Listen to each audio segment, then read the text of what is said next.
Ого, что тут происходит? Там пылище. Надо как-то пролезть сюда. Вот уже здесь будет сам, похоже, выход в грот. Всем привет! И сегодня очередной поход. Сегодня мы прогуливаемся в окрестностях Железной горы, то есть горы Пальтау. Обязательно будет посещение самого большого водопада Пальтау, а также стоянки древнего человека. Ну что ж, давайте пройдемся и посмотрим, каков этот маршрут. После прохождения пограничного поста мы выходим на обзорную площадку, на которой по утрам дует сильнейший ветер. Путь наш проходит по грунтовой дороге. Дорога ровная, прямая, с небольшим уклоном. Ничего сложного.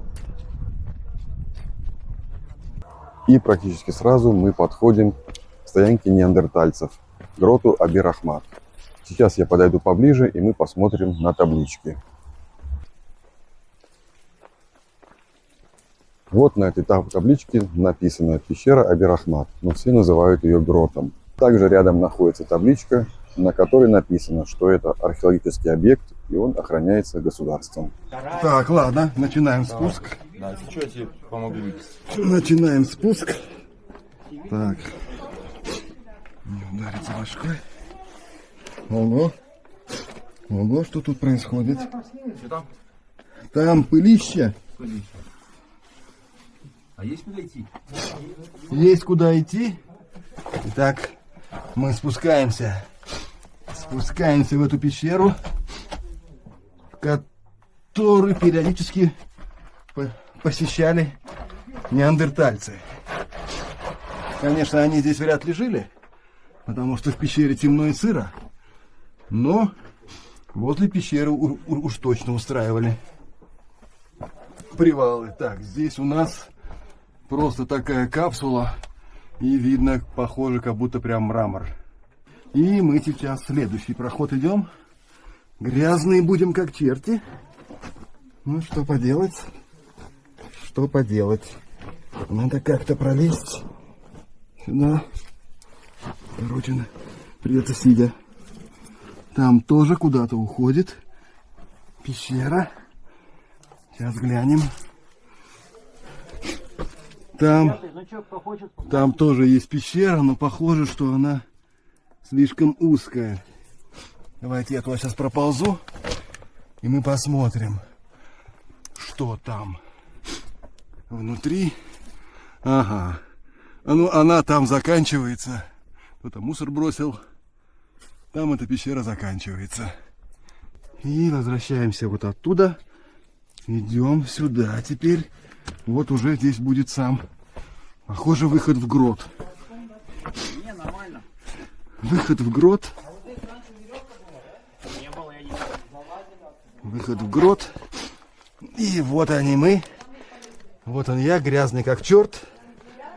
Ага. Вот Ребята, сам. смотрите, я вот так прошел, я не особо грязный, так что при желании...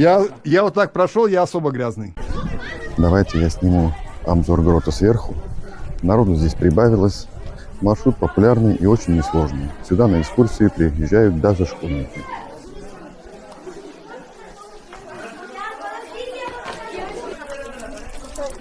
Рядом с гротом есть родник, вода от которого стекает сверху.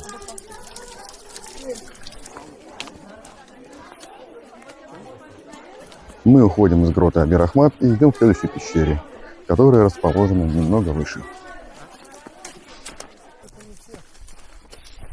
Наша группа осуществляет небольшой подъем среди засохшей травы и колючек.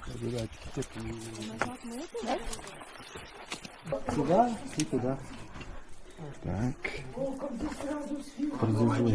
И вот мы спускаемся во вторую пещеру. Наша группа уже немножко сюда спустилась. Сейчас посмотрим, что это за пещерка. Пещера большая. Катиться назад, скажи. Ага. Там есть подъем и куда-то еще. Сейчас мы пройдем и посмотрим, что там.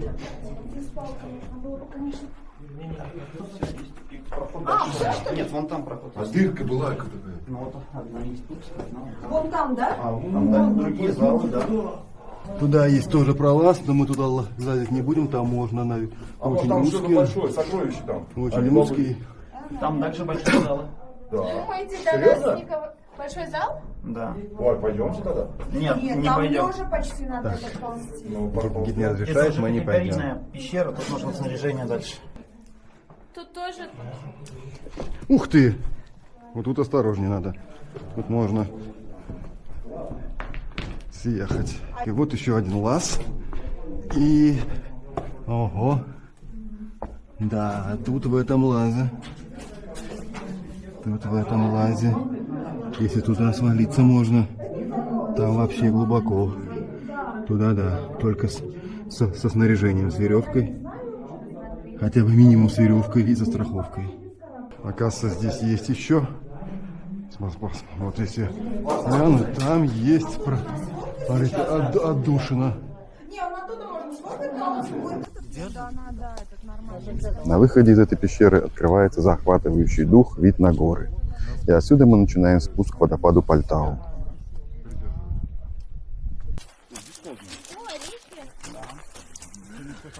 По пути то и дело встречаются плодовые деревья, например, грецкий орех.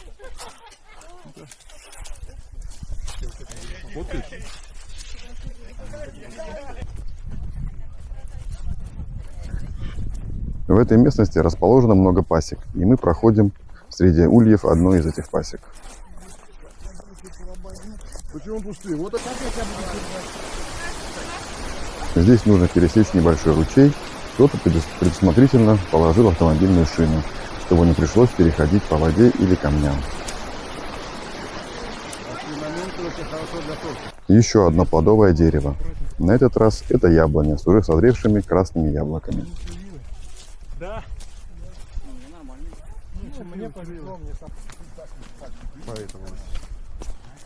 Здесь табличка с предупреждением о запрете разведения костров.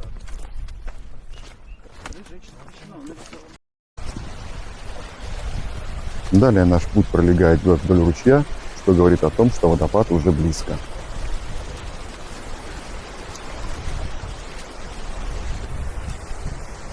Посмотрите, какие интересные скалы. Как будто кто-то выложил их из кирпичей.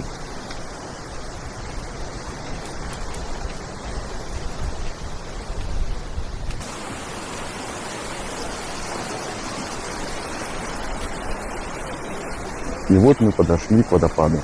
Видна расселена в горе, внутри которой и находится водопад Пальтау.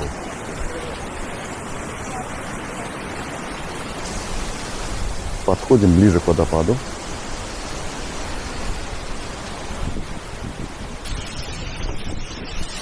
И вот водопад Пальтау во всей своей красе. Кажется, что он небольшой, но его высота составляет 38 метров.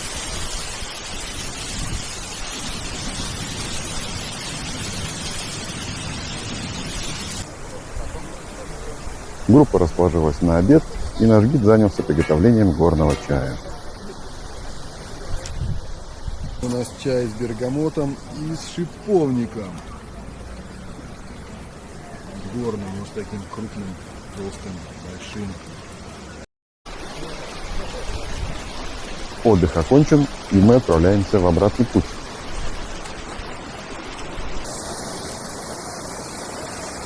Хочу показать вам табличку с обозначением того, что здесь находится водопад Пальтау.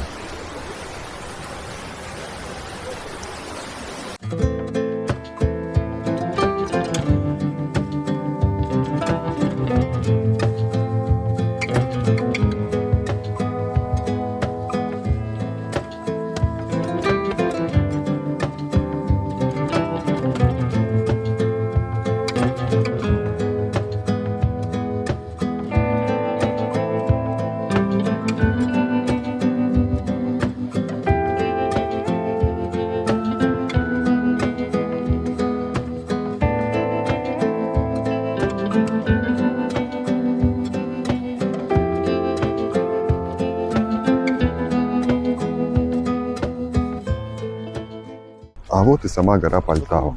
от которой берет название вся окружающая местность. Долина, водопад и пещера. На эту гору мы пойдем в следующий раз, поэтому не пропустите следующее видео. А, точно, да, это миндаль. Встретили дерево, ну как дерево, скорее куст миндаля. Плоды на нем есть, но они оказались очень горькими и несъедобными.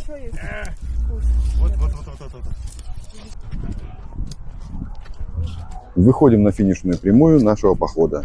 До пограничного поста осталось метров 300. Вот и подошло к концу наше путешествие. Что я могу сказать? Поход очень легкий, в прогулочном темпе. Прогулялись, можно сказать, и шли, и отдыхали. Ну, конечно, очень интересно было посетить пещеру древнего человека и увидеть этот такой очень известный, большой, знаковый водопад Пальтау. Поэтому можно сказать, что поход прекрасно удался. Ну что ж, давайте до свидания, до новых походов, всем пока.